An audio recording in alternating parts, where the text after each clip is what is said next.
Shalom, Bapak Ibu Saudara yang terkasih di dalam nama Tuhan Yesus. Sabtu ini sebetulnya kita melaksanakan ibadah doa pagi, tetapi karena ada anjuran dari pemerintah dan juga gembala Gereja Isa Al-Masih Pegangsaan untuk kita bisa beribadah di rumah, maka selama 2 minggu ini kegiatan-kegiatan ibadah tidak diselenggarakan di gedung gereja, melainkan kita bisa beribadah di rumah masing-masing dan kita bisa streaming ibadah di channel YouTube yang kemarin sudah saya share ke Bapak Ibu Saudara. Dan juga untuk mencukupi kebutuhan makanan rohani setiap jemaat, saya akan membagikan renungan firman Tuhan berupa video di sosial media, dan Bapak Ibu bisa mengaksesnya, dan saya juga akan membagikannya supaya selama kita tidak bertemu di gedung ibadah, di gedung gereja kita, tetapi kita bisa tetap connecting melalui firman Tuhan secara online di media sosial yang kita miliki. Untuk renungan doa pagi yang seharusnya kita lakukan setiap Sabtu pagi, saat ini kita akan belajar renungan firman Tuhan yang terambil di dalam 2 Timotius pasal pertama ayat yang ke-7. Firman Tuhan berkata seperti ini: sebab Allah memberikan kepada kita bukan roh ketakutan, melainkan roh yang membangkitkan kekuatan, kasih, dan ketertiban. Nah, saudara, di tengah-tengah situasi saat ini di mana virus COVID-19 semakin mewabah di seluruh dunia dan secara khusus di Indonesia, tentu kita kadang merasa khawatir, kadang kita merasa takut, kadang kita merasa cemas.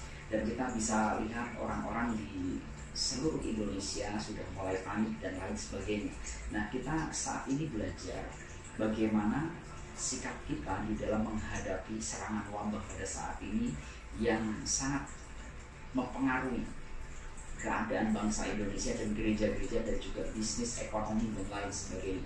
Nah, di firman Tuhan pada saat ini mengajarkan 2 Timotius pasal 1 ayat yang ke-7, Alkitab berkata, Allah memberikan kepada kita bukan roh ketakutan. Nah, saudara, perhatikan ayat ini. Allah memberikan kepada kita bukan roh ketakutan, melainkan roh damai sejahtera. Bukan roh ketakutan, saudara. Jadi, ketika kita menghadapi situasi seperti ini, jangan biarkan ketakutan yang berlebihan menguasai hidup kita. Nah, perhatikan ayat selanjutnya. Melainkan roh yang membangkitkan kekuatan, kasih, dan ketertiban. Nah, saudara, perhatikan rangkaian ayat-ayat ini. Allah memberikan kita bukan roh ketakutan. Kalau kehidupan kita dikuasai ketakutan, maka efeknya, saudara, kalau hidup kita dikuasai ketakutan secara berlebihan, maka efeknya Alkitab mengkaitkannya dengan sebuah kata, yaitu kekuatan. Kekuatan kita akan berkurang. Kalau hidup kita dikuasai ketakutan berlebih, kekhawatiran, maka kekuatan kita akan berkurang. Nah, saudara tentu pernah mengalami yang namanya nervous. Suatu ketika saya pernah mengalami ketika saya masih belajar di STT, Sekolah Teologi, kemudian saya praktek di sebuah gereja, dan saya dijadwal untuk menyampaikan firman Tuhan di remaja waktu itu, di ibadah remaja. Dan ketika saya mendapat jadwal tersebut, tentu saya senang sebagai mahasiswa semester 2 kalau tidak salah. Saya tentu senang diberi kesempatan. Dan waktu itu kurang lebih 1 minggu atau 2 minggu saya persiapkan materinya dengan baik-baik. Saya membaca buku-buku yang ada, saya membaca pandangan-pandangan penafsir tentang ayat yang akan saya bawakan. Saya mempersiapkan materi sangat maksimal sekali. Tetapi ketika saya menyampaikannya, tiba-tiba ketika saya melihat audiens yang ada di depan saya begitu banyak, terus kemudian ketika saya mau menyampaikan firman Tuhan ketika hari H, waktu itu tiba-tiba saya ketakutan, saudara. Tiba-tiba saya mengalami ketakutan, hati saya dikuasai ketakutan, saya dikuasai oleh nervous pada waktu itu sebagai mahasiswa yang masih tingkat rendah waktu itu, semester 2. Sehingga apa yang terjadi, materi yang saya persiapkan, yang sudah saya tulis, tiba-tiba saya ngeblank dan tidak bisa menyampaikannya dengan baik. Sehingga khotbah yang saya sampaikan waktu itu kurang lebih hanya 5 menit saja, dan itu merupakan salah satu khotbah terburuk yang pernah saya sampaikan sepanjang saya melayani Tuhan. Gara-gara nervous, gara-gara ketakutan yang berlebih, maka kekuatan saya berkurang.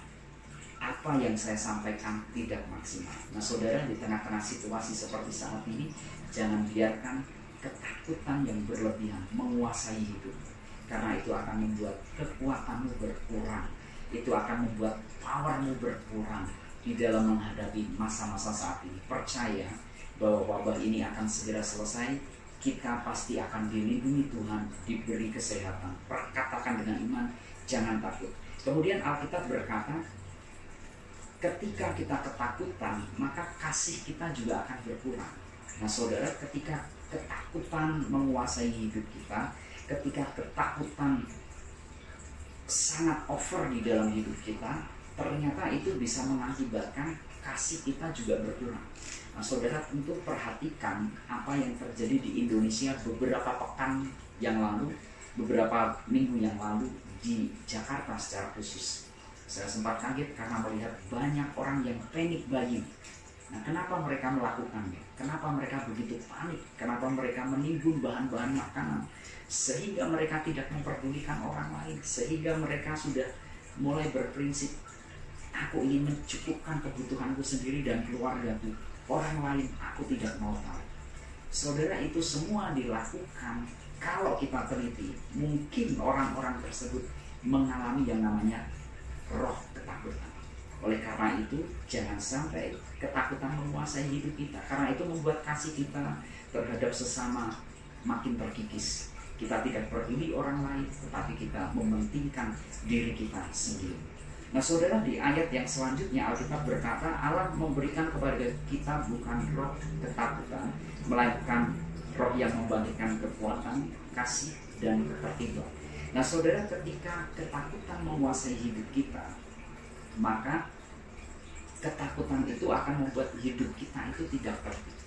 Saudara bisa perhatikan, kalau kita melihat berita-berita ada bencana alam, baik di Indonesia maupun dimanapun juga, dan pasca bencana alam pasti ada yang namanya kelaparan, saudara. Dan penduduk-penduduk yang mengalami kelaparan ketika diberi bantuan suplai makanan, bantuan makanan dari para donatur, dari pemerintah, ketika mereka disuruh mengantri, beberapa kali saya melihat di televisi, di berita, mereka tidak bisa tertib, saudara. Mereka karena ketakutan tidak kebagian, mereka menerobos antrian, mereka berlaku tidak tertib, berlari yang kesana kemari demi mendapatkan bantuan makanannya, rela mendorong rekannya, rela mendorong anak kecil, rela mendorong orang-orang yang sudah tua. Mereka melakukan yang mereka tidak tertib karena dikuasai ketakutan, takut tidak bisa makan. Nah saudara, saya mengingatkan kepada kita secara khusus jemaat Gereja Isa Al-Masih TPI Jogmutia yang saat ini saya sapa melalui firman Tuhan doa pagi. Saya mengingatkan saudara, jangan biarkan roh ketakutan menguasai dirimu. Karena ketika roh ketakutan menguasai diri kita, membuat hidup kita tidak tertib lagi. Nah, mari bersama-sama Tuhan berikan kita roh damai sejahtera, Tuhan berikan kita iman, kita yakin dan percaya wabah ini akan selesai. Tuhan akan memberkati Indonesia, bahkan akan memberkati seluruh dunia ini, sehingga bangsa Indonesia bisa menang terhadap COVID-19, perekonomian kembali normal, pekerjaan kembali normal, dan terlebih kita bisa kembali untuk beribadah bersama-sama di Gereja Isa Al-Masih Jogmutia. Jangan dikuasai ketakutan, biarlah roh Tuhan menguasai hidup kita. Tuhan Yesus memberkati. Amin.